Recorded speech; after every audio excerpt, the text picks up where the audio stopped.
Hi friends, இப்போ நம்ம பாக்கியலட்சுமி பார்க்க போகிறோம். பாக்கியலட்சுமியில் கன்ஃபார்ம் உண்மைன்ட்டாங்க. கோபிக்கு உடனே ஹார்ட் அட்டாக்கே வந்துருச்சுங்க. அப்படியே ரெண்டாக போயிடுச்சு இதையும். இது மாதிரி ஆமாம் கன்சீவாக இருக்காங்க உங்கள் ஒய்ஃப் அப்படின்னு சொன்னோன்னே ஐயோ பேர பிள்ளையே எடுத்தாச்சு, இந்த டைமில் போயிட்டு புள்ள பெக்கிறதா அப்படிங்கிற மாதிரி ஆயிடுச்சு. ஷேம் பப்பி ஷேம் அப்படிங்கிற மாதிரி ஆயிடுச்சு. எலியில் ஒரு பக்கத்து பார்த்தா என்ன நினைப்பான், எலியில் இப்போ பிள்ளையை பெற்றுக்க போகிறான், அவனுக்கு முன்னாடி நான் பிள்ளையை பெற்றுக்கணுமா அப்படின்னு சொல்லிட்டு ரொம்ப ஷேமாக யோசிக்க ஆரம்பிச்சிட்டாரு. இப்போ யோசிக்க ஆரம்பிச்சிங்களே அப்படிங்கிற மாதிரி தான் இருந்தது.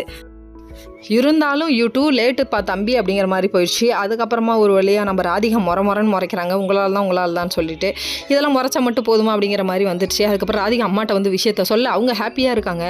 என்னம்மா இது ஹாப்பி, எவ்வளோ பெரிய பொண்ணை வச்சுக்கிட்டு பார்க்குற வேலையாமா அது அப்படிங்கிற மாதிரி தான் இருந்தது. அதுக்கப்புறமா இது இப்படி சொல்கிறத விட்டுட்டு இவங்க என்ன பண்ணுறாங்கன்னா, ஹாப்பி தான் நீ இந்த வீட்டில் வாழணுன்னா அப்போ உனக்கு ஒரு குழந்தை வேணும் அப்படின்னு சொல்லிட்டு இவங்க முடிவு பண்ணிட்டாங்க.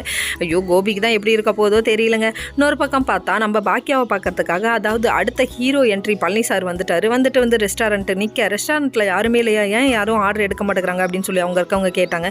நீங்கள் ஏன் ஃபீல் பண்ணுறீங்க, இது ஏன் ரெஸ்டாரண்ட், நான் பார்த்துக்கிறேன்னு சொல்லிட்டு அவர் ஒரு பக்கம் நின்று என்ன வேணும் சார் நான் ஆர்டர் எடுத்துகிட்டு இருக்காரு, நீங்கள் ஏன் சார் இதெல்லாம் பார்க்குறீங்க அப்படின்னு சொல்லிட்டு நம்ம பாக்கியா வந்து கேட்க, இது நம்ம கடைப்பா பார்க்கணுமா அப்படின்னு சொல்லிட்டாரு. அது மட்டுமா அன்புக்கு வேலை பேசுகிறீங்களே அப்படிங்கிற மாதிரி சொல்லிட்டாரு. என்னன்னு கேளுங்க, புத்தகம் கொண்டு வந்து கொடுத்துறாங்க, எல்லா கதையிலையும் ஒரே மாதிரி இருக்கே, புத்தகத்தை கொண்டு வந்து கொடுத்தே கரெக்ட் பண்ணுறாங்க அப்படிங்கிற மாதிரி ஆயிடுச்சு.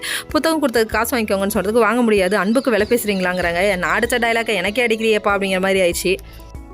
பாட்டி வேறு ரெஸ்டாரண்ட்டில் நின்று முடியலையே அப்படிங்கிற மாதிரி தலை சுற்றி கீழே விழுவ போயிடுச்சு. வயசான காலத்தில் இப்படி பண்ணுறியப்பா அப்படிங்கிற மாதிரி ஆயிடுச்சு. ஓகே ஃப்ரெண்ட்ஸ், நெக்ஸ்ட் வீடியோவில்